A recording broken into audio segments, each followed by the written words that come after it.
Pro Wrestling Weekly presents Today in Wrestling History, July 14. On this date in 1991, WCW held its Great American Bash pay-per-view. In the main event, Lex Luger defeated Barry Windham in a steel cage match to win the vacant WCW World Heavyweight Championship. On this date in 2004, NWA TNA held its 102nd weekly pay-per-view. In the main event, Chris Harris and James Storm defeated Andy Douglas and Chase Stevens in a double ladder tag team match. On this date in 2008, WWE Monday Night Raw aired live from Raleigh, North Carolina.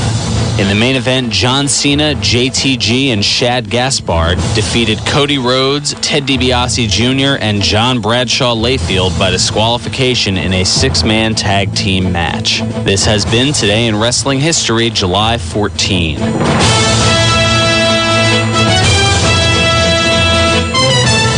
Welcome back to Pro Wrestling Weekly here on 1490 WBCB and online at WBCB1490.com. Took a look during the break, and the ratings are out. Impact from this past Thursday night drew a 0.85 cable rating with 1.1 million viewers. That's a hit of about 15 to 16%. So viewership definitely down with the loss of Viacom channels, of course, being dropped by DirecTV. I mean, that's 20 million subscribers, and obviously a portion of that being attributed to TNA Impact.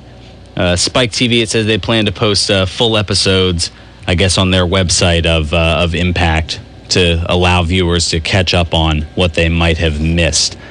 All right, quick look at some news and notes. Of course, something we just heard about last night, pretty much while SmackDown was on the air. An auto accident. Fortunately, nobody was injured, but Dolph Ziggler, Zack Ryder, and WWE ring announcer Justin Roberts, they were involved in a car accident near San Diego yesterday afternoon. The limo that the trio were riding in was rear-ended as they were leaving the Comic-Con event going on in San Diego. Ryder commented, "I landed on the floor and my neck hit the edge of the chair. Ziggler went flying, Justin went flying, the car hit us full speed. We all got thrown from our seats. My neck is a little sore. That's it. We're all okay, though." Hopefully that won't affect Ziggler at Money in the Bank, which we'll go ahead and take a look at that right now. I actually put together a blog previewing it, and I'll give you a few highlights of that. Of course, I entitled it, "We Lack Star Power, but We Have Cena, so It's All Good." Here's the Money in the Bank preview. The last few WWE pay-per-views seem to share a common theme of a very select few pre-advertised matches along with an immense amount of filler, and, well, this event continues that trend. Only 4 matches advertised for the Money in the Bank pay-per-view itself, not counting the tag match advertised for the pre-show because it's just that before the show.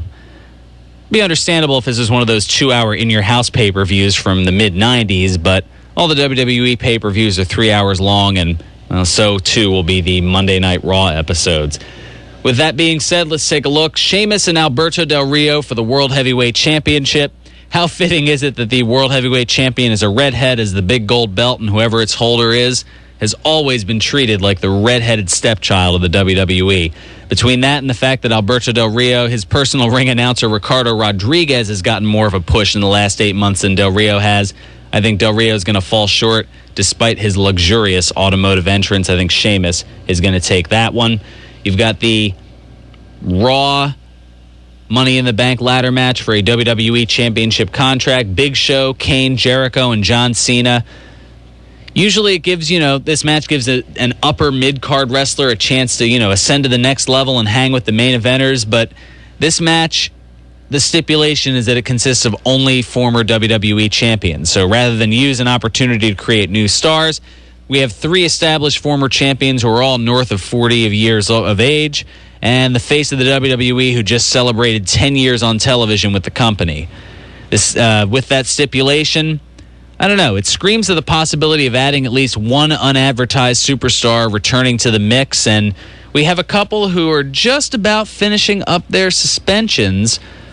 Randy Orton and/or Rey Mysterio, they're both serving 60-day suspensions for their second violations of the WWE wellness policy. But in spite of that possibility, we've all learned by now that when John Cena stops being happy-go-lucky and delivers the heroic speech and guarantees or promises he's going to do something, 98% of the time, he does it. So with that, I'm picking John Cena to win the Money in the Bank ladder match, even though it's something he's never competed in before.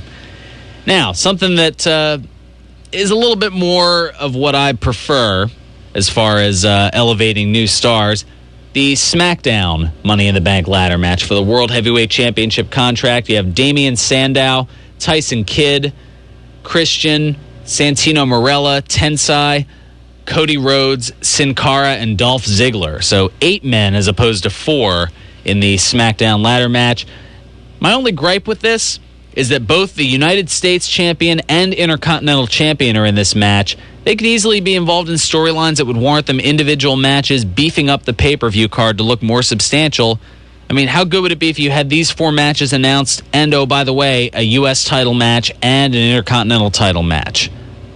Kind of get some other people over. But I guess beggars can't be choosers, so this is what we're stuck with. I guess it's also a reflection of WWE's valuing of the mid-card titles or lack thereof.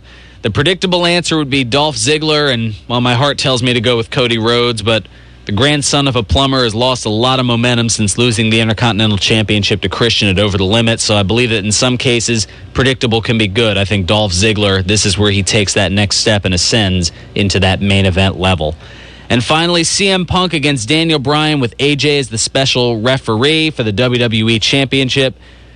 One of the better thought-out storylines going in WWE for the richest prize in our game, and it's playing fourth fiddle to John Cena, Hornswoggle, and the never-ending Michael Cole-Jerry Lawler feud.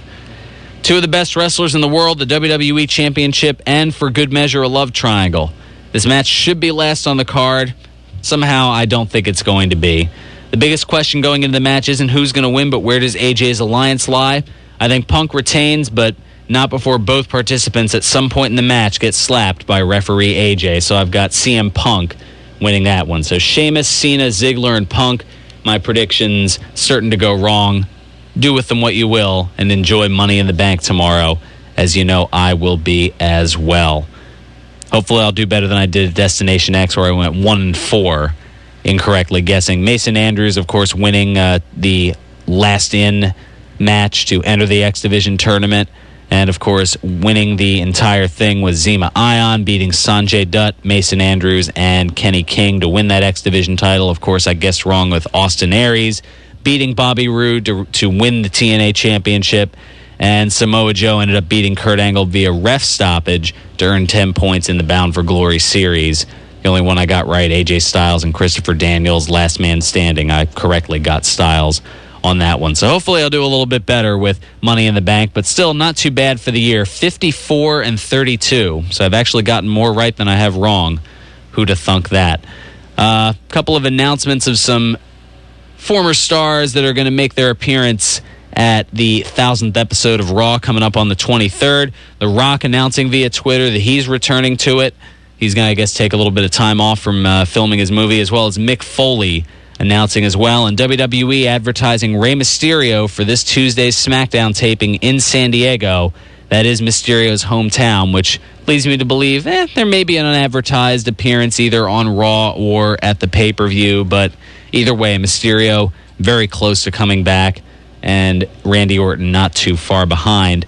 WWE also announcing a new partnership with Tout Industries on Wednesday.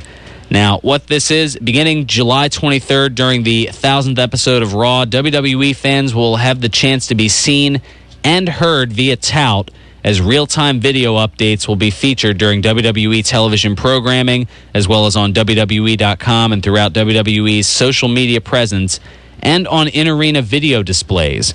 Tout, of course, allows you to post 15-second videos, and they could be reactions to a number of different things. Also, WWE is working on a new Brock Lesnar DVD project, and the yet-to-be-named 3 DVD set expected for release in late October or early November. Okay, we've got a little bit of time. I said we'd have a little bit of time for someone, so let's go ahead. We've got about a minute and a half. Let's get Nick in here. Nick, welcome to Pro Wrestling Weekly. Thank you for having me. I got a quick question. the AJ thing, who do you think you're going to turn our attention to next? I mean, since now Ken's on in this, seems like you're not interested in Daniel Bryan or DM Punk, so who is she going to turn our attention to? Well, that seems to be the million-dollar question going into the match. I have a hunch. I mean, my hunch says she's going back with Bryan. I know I said that a couple of months ago, and she's been playing both guys to kind of show she's, I guess, calling it right down the middle, and since she's felt scorned by both of them. But, to kind of paraphrase what CM Punk was saying, that's the thing with crazy chicks. You never know what they're necessarily going to do, and in this case, she is extremely unpredictable. But if I was forced to guess, I'd say she's going to end up back with Daniel Bryan. Their chemistry is quite compatible, and you've seen that over the course of the few months that they were together. Yeah, I think so too. Well, thank you for having me on the air. Oh, no problem. I appreciate you squeezing in just at the last minute there. And that's going to just about do it for me. One other interesting little tidbit, Cody Hall. You might remember him from the ESPN E60 documentary on his father, Scott Hall. Well, Cody Hall is going to be making his pro wrestling debut tonight down in Bellevue, Florida at the Bellevue Pro Wrestling event, and Scott Hall will be in the corner for his match against Josh Hess. So another second-generation, soon-to-be star. I mean, Cody, I believe, is only 20 or 21 years old, so he obviously has a lot of seasoning, but has at least a notable name behind him. Obviously, he's going to try not to fall into the same demons that Father Scott has, and we'll certainly see what happens. That's going to do it for me. Bill Melody's up next with the Country Music Hall, and I'll be back next week with a review of Money in the Bank here on Pro Wrestling Weekly on 1490 WBCB. 1490 WBCB, Levittown, Fairless Hills, Trenton.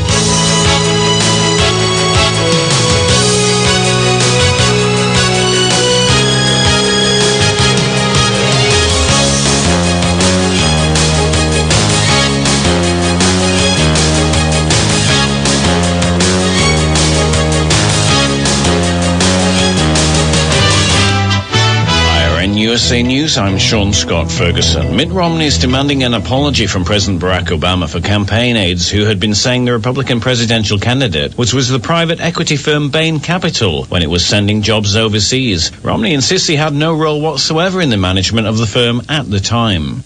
U.S. Secretary of State Hillary Clinton is set to arrive in Egypt for a key meeting with its new president. Mrs. Clinton is expected to seek assurances from Mohamed Morsi on both foreign and domestic policy. Mr. Morsi has become embroiled in a constitutional crisis after trying to reinstate a parliament dissolved by the judiciary and the military. A well-known Afghan politician and around 20 other people have been killed in a suicide attack in the northern province of Samangan, police say. Ahmed Khan Samangani, an ethnic Uzbek MP, was attending a wedding party for his daughter in the provincial